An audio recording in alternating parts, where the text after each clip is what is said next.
दोस्तों केमिस्ट्री के पहले, दूसरे और तीसरे चैप्टर के 50-50 एमसीक्यू की वीडियो ऑलरेडी अपलोड हो चुकी है। अगर आपने उन वीडियो नहीं देखा है तो पहले जाकर उन वीडियो को देखिए। आज मैं जो चैप्टर की बात करने वाला हूँ वो चैप्टर नंबर 4 है और उसका नाम है कार्बन और उसके यौगिक। इसमें भी टोटल 50 एमसीक्यू दिए गए हैं, तो आइए हम लोग इस वीडियो के माध्यम से उन 50 एमसीक्यू को कवर करते हैं। पहला क्वेश्चन है, कार्बन के कितनी संयोजकता होती है, कितने संयोजकता होते हैं। तो कार्बन की संयोजकता 4 होती है। ये होता है कार्बन और ये होती है इसकी संयोजकता 4। ठीक है, पहला ऑप्शन, दूसरा ऑप्शन, तीसरे ऑप्शन में 4 नहीं लिखा है, यानी कि ऑप्शन नंबर कौन सा सही हो जाएगा, डी एकदम करेक्ट हो जाएगा।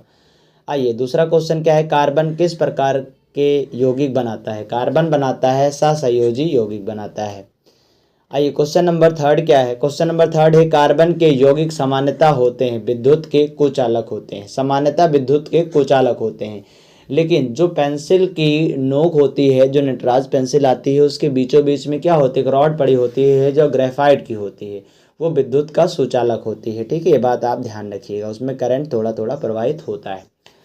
यहाँ पे क्या है, एथेन का रासायनिक सूत्र क्या है, तो C2H6। ये किस फार्मूले से बना है, तो ये एल्केन फार्मूले से बना है, CnH2n+2। अगर हम यहाँ पर n की वैल्यू 2 रख दें तो 2 हो जाएगा, यहाँ भी n की वैल्यू 2 हो जाएगी, तो 2 दूनी 4 + 2 6। तो एथेन का फार्मूला क्या बन जाएगा, C2H6। ठीक है, आगे बढ़ते हैं। लिखा है एथेन एक कैसा यौगिक है, तो एथेन जो है वो है असंतृप्त यौगिक है। ठीक है, आगे बढ़ते हैं। लिखा है 6 नंबर, साबुन किसके साथ प्रतिक्रिया करके मैल हटाता है, तो वह कठोर जल में बने लवण से प्रतिक्रिया करके मैल को हटाता है। ठीक है, क्वेश्चन नंबर 7 है, साबुन और डिटर्जेंट में अंतर है कि उपर्युक्त सभी। कौन कौन सा अंतर है, साबुन प्राकृतिक होते हैं, डिटर्जेंट सिंथेटिक होते हैं, साबुन कठोर जल में कार्य नहीं करते हैं। ठीक है, आगे बढ़ते हैं। क्या लिखा है, मीथेन का सूत्र क्या है, तो CH4 होता है। इसका स्ट्रक्चर हम बात कर लें तो C ऐसे रहेगा और हाइड्रोजन यहाँ पे आके लग जाएंगे। ये होता है मीथेन का सूत्र। आगे बढ़ते हैं, ऑप्शन नंबर ए करेक्ट हो ही गया है। इसमें क्या है, कार्बनिक यौगिकों में कौन सा तत्व मुख्य रूप से पाया जाता है, तो कार्बन पाया जाता है। कार्बनिक यौगिक में कार्बन मुख्य रूप से पाया जाता है। 10 नंबर क्वेश्चन है, एथाइन का प्रयोग मुख्यतः कहाँ होता है, तो वेल्डिंग में होता है। कहाँ होता है, वेल्डिंग में। ऑप्शन नंबर बी करेक्ट हो जाएगा। 11 नंबर क्वेश्चन क्या है, साबुन जल में किस प्रकार के लवण बनाता है, तो ये बनाता है स्कम बनाता है। क्या बनाता है, स्कम बनाता है। फिर आगे आ जाते हैं। क्या लिखा है, इथेनॉल में कितने कार्बन होते हैं, इथेनॉल में 2 कार्बन होते हैं। ठीक है, इथेनॉल का मतलब होता है एथिल अल्कोहल, C2H5OH। समान नेम एथिल अल्कोहल है और IPSC नेम है एथेनॉल। आगे बढ़ते हैं। 13 नंबर पे लिखा है, कार्बनिक यौगिकों में बंध की प्रकृति कैसी होती है, तो वह होती है सहसंयोजी होती है। आगे बढ़ते हैं। क्वेश्चन नंबर 14 क्या लिखा है, एथेनॉल को गर्म करने पर क्या प्राप्त होता है। एथेनॉल को अगर हम गर्म करें तो एथेन प्राप्त होता है। आगे बढ़ते हैं। क्वेश्चन नंबर 15 में लिखा हुआ है, एस्टर बनाने की क्रिया को क्या कहते हैं, एस्टरीकरण कहते हैं। एस्टर बनाने की क्रिया को क्या कहते हैं, एस्टरीकरण कहते हैं। 16 नंबर क्वेश्चन लिखा है, एथेनॉल में कौन सा समूह होता है, तो वो OH समूह होता है जो कि अल्कोहल समूह है। ठीक है, ऑल का साउंड आता है इसमें। लिखा है, कार्बन की कितनी उपसर्ग अवस्था होती है, तो वो होती है 3। मतलब कार्बन के कितने अपर रूप होते हैं, 3। पहला हीरा, दूसरा ग्रेफाइट, तीसरा फुलरीन। 18 नंबर क्वेश्चन क्या है, डिटर्जेंट कठोर जल में क्यों प्रभावी होता है, क्योंकि वे कैल्शियम और मैग्नीशियम लवण से प्रभावित, आगे बढ़ते हैं, क्या लिखा है, प्रभावित नहीं होते। ठीक है, आगे बढ़ते हैं। आगे क्वेश्चन है, एथेन में कितने हाइड्रोजन परमाणु होते हैं। एथेन में कितने हाइड्रोजन परमाणु होते हैं, तो 6 होते हैं। आगे आ जाते हैं। लिखा है कार्बन, यहाँ पे अगर फार्मूला आप लिखना चाहें तो फार्मूला लिख सकते हैं C2H6। इसमें हाइड्रोजन के बारे में पूछा गया तो हाइड्रोजन की संख्या कितनी हो जाएगी, 6। आगे बढ़ते हैं। क्या लिखा है, साबुन के हाइड्रोफोबिक भाग को क्या आकर्षित करता है, तो धूल व तेल। ठीक है, आगे बढ़ते हैं। फिर क्या लिखा है, कार्बन की सबसे कठोर अपर रूप क्या है। 3 ही होते हैं, देखिए, फ्लोरीन, ग्रेफाइट और हीरा। इन तीनों में जो है कठोर कौन है, हीरा है। ठीक है, आगे बढ़ते हैं। क्वेश्चन नंबर 22 समझते हैं। क्वेश्चन नंबर 22 में क्या है, किस यौगिक में COOH समूह पाया जाता है, तो वो पाया जाता है एथेनोइक अम्ल लिखा है। एथेनोइक अम्ल होता है एथेनोइक अम्ल। कौन सा अम्ल होता है? एथेनोइक अम्ल होता है। उसी को हम लोग एस्टिक एसिड बोलते हैं। ठीक है, तो उसका फार्मूला हम लिख देते हैं CH3COOH। किस यौगिक में पाया जाता है? एस्टिक एसिड में पाया जाता है, जिसको एथेनोइक अम्ल बोलते हैं।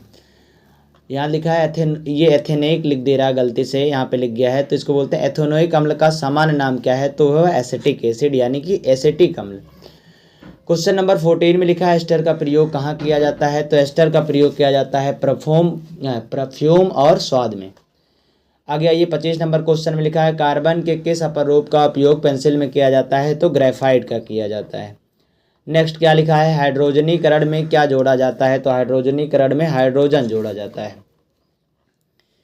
फिर आइए क्वेश्चन नंबर 27 में लिखा है जब एथेन को हाइड्रोजनीकरण किया जाता है तो क्या बनता है? एथेन बनता है। आगे 28 नंबर में लिखा है एथेनॉल का उबाल बिंदु क्या है? मतलब कि इसका क्वथनांक क्या है? तो 78 degree Celsius. Option number A correct हो जाएगा। आगे बढ़ते हैं 29 नंबर क्वेश्चन में लिखा है साबुन का हाइड्रोफिलिक भाग किसे आकर्षित करता है? तो जल को आकर्षित करता है। आगे बढ़ते हैं क्वेश्चन नंबर 30 फ्लोरीन की खोज किसने की? तो बकमिंस्टर ने किया था। आगे बढ़ते हैं 31 नंबर में लिखा है किस अल्कोहल को पीने योग्य माना जाता है? तो एथेनॉल को माना जाता है पीने योग्य। 32 नंबर क्वेश्चन लिखा है अल्कोहल को कार्बोक्सिलिक अम्ल की अवक्रिया से क्या बनता है? एस्टर बनता है।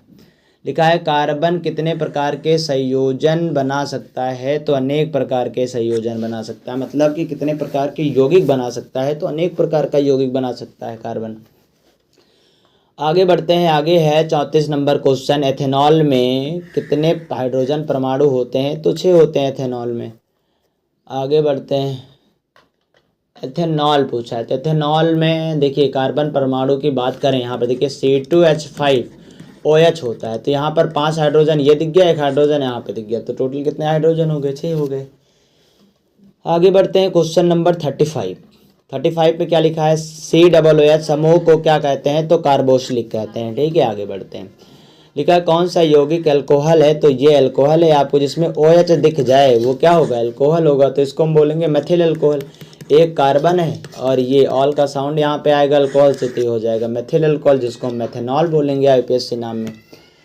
आइए लिखा है कठोर जल में साबुन के साथ बनने वाला अवक्षेप क्या है? तो वो बनता है स्कम बनता है। ठीक है, आगे 38 नंबर क्वेश्चन है कार्बन की कौन सी अपरूप गोलाकार अणु बनाती है? तो वो है फुलडेन। 39 नंबर क्वेश्चन में लिखा है एथेनॉल की उपस्थिति की पहचान के लिए किस अपक्रिया का उपयोग किया जाता है? ठीक है, तो आइडोफॉर्म परीक्षण किया जाता है। क्या किया जाता है? आइडोफॉर्म परीक्षण। फिर यहाँ पे है साबुन का निर्माण किस विधि से होता है? तो वो होता है साबुनीकरण, जिसको हम बोलते हैं सॉफ्टनिफिकेशन। आगे बढ़ते हैं 41 नंबर क्वेश्चन में लिखा है अल्कोहल का सामान्य सूत्र क्या है? तो अल्कोहल का सामान्य सूत्र ऑप्शन नंबर बी हो जाएगा, जिसमें OH दिख जाए। ठीक है, आगे बढ़ते हैं। अल्कोहल और अम्ल की अपक्रिया में क्या उत्पन्न होता है? तो कोई गैस उत्पन्न नहीं होती है इसमें। लिखा है कौन सा यौगिक संतृप्त हाइड्रोकार्बन है? तो एथेन जो है संतृप्त हाइड्रोकार्बन है। Option number C. फिर हम बात करेंगे 44 नंबर क्वेश्चन की। लिखा है कार्बन के कितने वैलेंस इलेक्ट्रॉन होते हैं? तो 4 होते हैं। वैलेंस इलेक्ट्रॉन का मतलब संयोजकता कितनी होती है। 45 नंबर क्वेश्चन में लिखा है डिटर्जेंट का निर्माण होता है कैसे होता है? पेट्रोलियम उत्पाद से। आगे 46 नंबर क्वेश्चन में लिखा है एथेन का उपयोग कहाँ किया जाता है? एथेन का उपयोग कहाँ किया जाता है? तो प्लास्टिक निर्माण में। कहाँ किया जाता है? प्लास्टिक निर्माण में किया जाता है। फिर क्या लिखा है कार्बन के यौगिकों में, एक सेकेंड, PDF के ऊपर फाइल आएगा, ये है कुछ, इसको हटाते हैं पहले। ठीक है, हाँ, कौन सी विशेषता होती है? तो कार्बन के यौगिकों में कौन सी विशेषता होती है? समावयवता की विशेषता होती है। 48 नंबर क्वेश्चन है कौन सा यौगिक सुगंधित होता है? तो एस्टर ही होता है। ठीक है, अभी हम लोग बात कर चुके हैं आगे, तो ऑप्शन नंबर ए करेक्ट हो जाएगा। आइए 49 नंबर क्वेश्चन में लिखा है एथेनॉल का उपयोग कहाँ होता है? तो एथेनॉल का उपयोग ईंधन में होता है, औषधि में होता है, सैनिटाइजर में होता है, यानी कि सभी जगह होता है प्रयोग सभी। आइए इस चैप्टर का लास्ट क्वेश्चन समझते हैं। क्या लिखा है कार्बनिक यौगिकों में कौन से बंध सामान्यता होते हैं? तो सहसंयोजी होते हैं। दोस्तों 4th चैप्टर के भी हम लोग 50 MCQ जो है डिस्कस कर लिए हैं इस वीडियो में। तो केमिस्ट्री के पहले चैप्टर, दूसरे चैप्टर और तीसरे चैप्टर और चौथे चैप्टर, चारों चैप्टर के 50-50 MCQ डिस्कस कर लिए गए हैं। अगर आपको हमारे वीडियो से कुछ सीखने को मिलता है तो आप इस चैनल को सब्सक्राइब करिए ताकि आपकी यूपी बोर्ड की तैयारी और अच्छे से हो पाए। इसी तरीके से आप हमारी वीडियो देखते रहिए, हमारे चैनल से जुड़े रहिए, नई नई चीज़ें सीखते रहिए। Thank you very much.